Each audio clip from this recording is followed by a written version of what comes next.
I'm Dawn, and I'm 40 years old. Looking back on a tough time in my life, it all started when I decided to end my marriage with Ben. I realized we weren't a good match because he acted like a child and annoyed me. The idea of staying with him forever felt like too much to bear. But it wasn't just Ben who made me unhappy. His mom, Carol, also made my life difficult. Right from the start, she made it clear she didn't think I was good enough for her son. Her constant criticism and mean comments made me feel bad about myself and like I didn't belong in my own marriage. I remember many times when Ben's immaturity and Carol's meddling caused problems for us.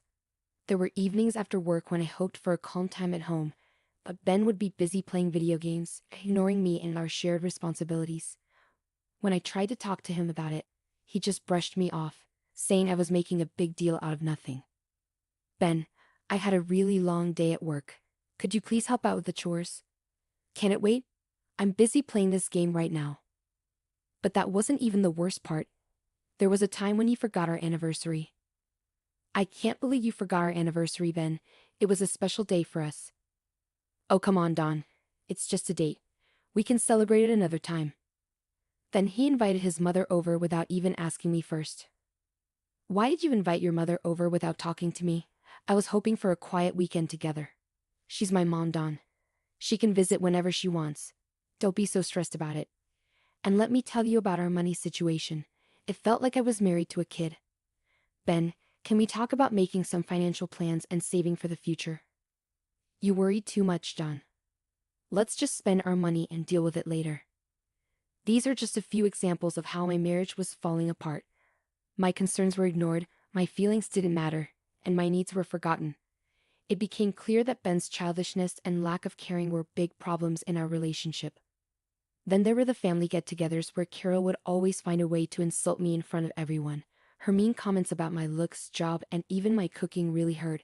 She seemed to enjoy making me uncomfortable while Ben usually pretended not to notice, too scared to stand up to his mom. Let me give you a few real examples of how she, just like her son, put me down and made me feel small. Example 1. Carol, I spent a long time cooking this meal for everyone.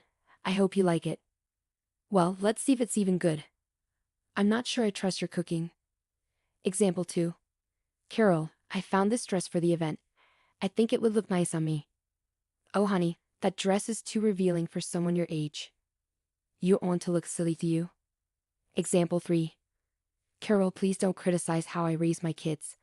I know what's best for them. Well, clearly you don't, or you wouldn't make such silly decisions. What's wrong with you? Example 4. Carol, I've been working hard to stay healthy. I'd like your support. Oh please? All that exercise and dieting won't make a difference. You'll never look as good as me. Example 5. Carol, I asked you nicely before. Please stop saying mean things about me to other people.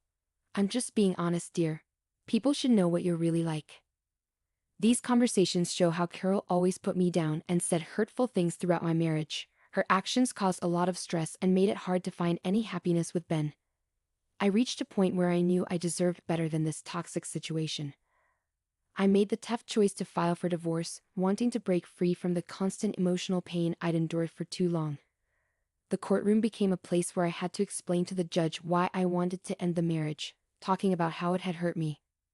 When the legal process was over, I felt a bit lighter, like a weight had been lifted off my shoulders.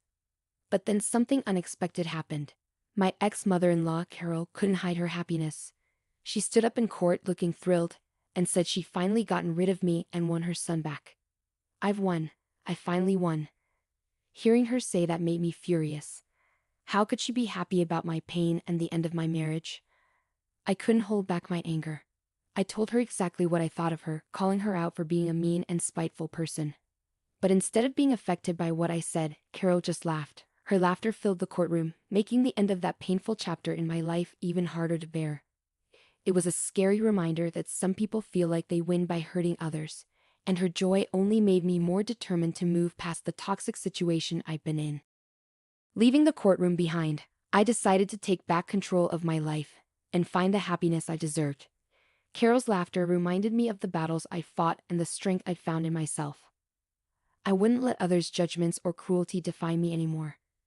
I was determined to rise above the negativity and embrace the freedom waiting for me. With every step forward, I started a journey of healing and self-discovery. The path ahead wasn't easy, but I faced it with determination. I knew finding happiness wouldn't be easy, but I'd grown stronger from the struggles I'd faced. It was time to leave behind the drama and pain and look forward to a future full of hope and self-love. But unfortunately, the story doesn't end there. It seems like trouble just keeps finding me. Remember when Carol was gloating about winning? Well, she thought she'd get something out of it, but she never did, and she never will. You see, she believed she'd finally get her hands on a prized family heirloom she'd envy for years. What she didn't know was that I held the key to her dreams. It was a stunning diamond orchid necklace, passed down through generations in my family. Its beauty and rarity made it incredibly valuable, worth millions of dollars. Carol's eyes always lit up with greed whenever she saw it, but she could never have it. Throughout my marriage to Ben, Carol would often suggest selling the necklace for practical reasons, but I always refused, explaining its sentimental value and importance to my family. Even after the divorce, Carol still thought she deserved half of its worth. She believed she was entitled to it, thinking it would fulfill her materialistic desires. But what she didn't know was that I had a plan. It had been a month since the divorce, and I thought I'd left Carol and her schemes behind. Then, one evening, I was surprised when I heard a familiar knock on my door. Opening it, I saw Carol standing there, crying and shaking. "Dawn, please, can we talk?" Feeling curious and a bit sorry for her, I let her in to get away from the cold. I wondered why she was so upset and why she'd come to see me. We sat down in the living room, and I asked her to tell me what was wrong. Through her tears, Carol managed to speak, her voice trembling. "My plan, it's all gone wrong, Dawn," Carol said between sobs. "I thought I'd get what I wanted, but it's turned into a disaster." I felt skeptical but curious about what she was talking about. "What plan, Carol? And why are you so upset?" Carol took a deep breath, trying to calm herself down. "You see, I thought Ben would get half of the value of the heirloom, and I would finally get what I wanted. But he told me something that changed everything." I leaned in, eager to hear what she had to say. "What did Ben tell you, Carol? Please tell me." Carol wiped away her tears, her voice sounding regretful and surprised. Ben told me he'd forgotten to mention a prenuptial agreement he signed before we got married. It said the heirloom and all your money were protected. I never had a chance." I couldn't help but laugh, feeling a mix of relief and triumph. "Oh, Carol, I've been waiting for this moment. I always knew your schemes would backfire." Carol's face turned red with embarrassment and anger. "You knew the whole time, and you let me think I had won. How could you do that?" Leaning back in my chair, feeling triumphant, I smiled at Carol. "Oh, Carol, I didn't make you believe anything. You just saw what you wanted to see because you were so focused on what you wanted. I knew the truth would come out eventually, and it did." As Carol faced the reality of her actions, her tears turned into frustration and regret. She had gambled and lost, leaving her with nothing but defeat. "I can't believe you had a prenup, Dawn. I was hoping to get some of your money after the divorce." "Carol, this isn't about being a good wife. It's about protecting myself and what's mine from people like you. I was smart enough to look out for my future. Don't be upset, Carol. You're the one who tried to trick and manipulate others for your own gain." Reluctantly, Carol pulled herself together, glaring at me with a mix of anger and resignation. "Heartless. You dare to call me heartless, Carol? Look at how you treated me during my marriage to Ben. You were mean, cruel, and always trying to control everything." As Carol stormed out, the room fell silent. The weight of her failed plans hit her hard. It was clear that her greed and deceit had led to her downfall, leaving her with nothing. I stayed strong, knowing I had to stand up for myself and what was mine. I had learned that trust and love shouldn't blind me to betrayal. As Carol reluctantly composed herself, she shot me a glare filled with anger and resignation. The bitterness of her own decisions hung heavy in the air as she muttered one word: "Heartless." I couldn't let that slide. "You call me heartless? Carol? Look at how you treated me during my marriage to Ben. You were mean, cruel, and always trying to control everything." "I never treated you badly," Dawn firmly asserted. "You're exaggerating, Dawn." "Oh, really? Let me remind you of the time you purposefully excluded me from family events, constantly belittled my achievements, and spread rumors about me behind my back. You enjoyed seeing me suffer," Carol retorted, frustration evident in her voice. "I did no such thing. You're just trying to paint me as the villain. Stop denying it, Carol. I've had enough of your lies and manipulation. Get out of my house, please, Dawn demanded, her patience wearing thin. Dawn, please, just give me some money. I really need it, Carol pleaded desperately. I'll give you 30 seconds to get off my property, or I'll call the police. This is your last chance, Dawn warned seriously. You can't treat me like this, Dawn. We're family. Families should be kind to each other, Carol argued angrily. Goodbye, Carol, Dawn said firmly as Carol left, looking upset and defeated. As the seconds passed, Carol's face showed a mix of anger, shock, and feeling like she lost. She realized she couldn't control Dawn like she wanted to. Reluctantly, she walked towards the door. The tension between them filled the air. Carol gave one last look before leaving, stepping into an uncertain future and facing the consequences of her actions. I stood tall, feeling both relieved and free. I had cut off ties with something toxic and took back control of my life. The next day rolled in, and yet another person from my past tried to make amends. What do you want, Ben? I asked, my voice cold and unwelcoming. Dawn, I need your help. I'm in a tough spot right now. And I thought maybe. Ben's voice trailed off, sounding desperate. Forget it, Ben. I don't want to hear your excuses. You had the nerve to call me instead of facing me in person. How cowardly can you get? I interrupted, my patience running out. I thought this approach would be better, Dawn.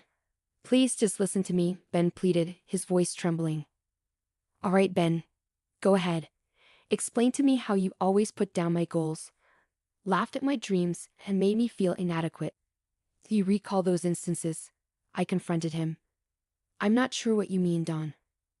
We had our differences, but Ben started, but I interrupted him. Disagreements? Is that what you call it? I call it emotional abuse.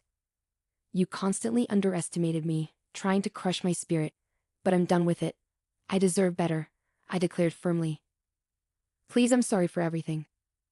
I'm in a tough spot right now, and I thought maybe you could help me out. Ben's voice trailed off once more, his desperation evident. It's ironic, Ben. You agreed to the prenup, yet now you're here begging and pleading. I didn't fully understand what I was signing. I just knew I loved you. Stop pretending, Ben. You probably expected me to change my mind, I remarked sharply, my tone cutting through the air. Dawn, please just listen to me, Ben pleaded once more. I'm saying this for the last time. If you ever attempt to reach out to me again, I'll take legal action and get a restraining order against you. Clear? I warned him sternly. But Dawn. Ben tried to protest, but I cut him off. No, Ben, it's finished. Goodbye, I stated firmly, ending the call and removing his number from my contacts. I was finally free from both of them, and I felt relieved. As I sat and pondered on the journey I'd been through since my turbulent marriage ended, a feeling of contentment enveloped me. I was in a much better place now, both mentally and emotionally. It felt like a heavy burden had been lifted, allowing me to breathe freely once more. Life had taken an unexpected turn, and I found myself enjoying the simple pleasures it offered. I embraced my newfound freedom and delved back into the dating scene, meeting new people and relishing the excitement of forming romantic connections. Throughout this journey, I learned to value myself and refused to settle for anything less than the love and respect I deserved. Alongside the thrill of new relationships, I discovered strength and empowerment in sharing my story with others. The struggles I faced during my marriage inspired me to write a memoir, documenting the challenges I overcame. It became a symbol of my inner strength and offered hope to others who had faced similar hardships. Meanwhile, I couldn't ignore the bitterness of my ex-husband and mother-in-law. They seemed envious as they watched my success and happiness grow. They had underestimated my resilience, and now they faced the consequences of their actions. It was a satisfying reversal of fortune. Though I had moved away from their toxic influence, they still tried to damage my reputation, but I was determined to rise above their negativity and continue thriving. Despite Carol and Ben's futile attempts to tarnish my reputation, I refused to be silenced or underestimated. I remained steadfast in protecting my integrity and had taken legal action against them for their slanderous words. Their efforts to provoke me only fueled my determination to hold them accountable for their actions. As I faced this new chapter, I felt grateful for the inner strength I had found and the support of my friends and loved ones who stood by me. Surrounded by a network of uplifting individuals, I felt inspired to keep reaching for my goals. Their unwavering encouragement reminded me that I was capable of overcoming any obstacle. From the ruins of my failed marriage, I rose stronger and wiser than ever. I learned to value myself, set boundaries, and pursue my happiness without apology.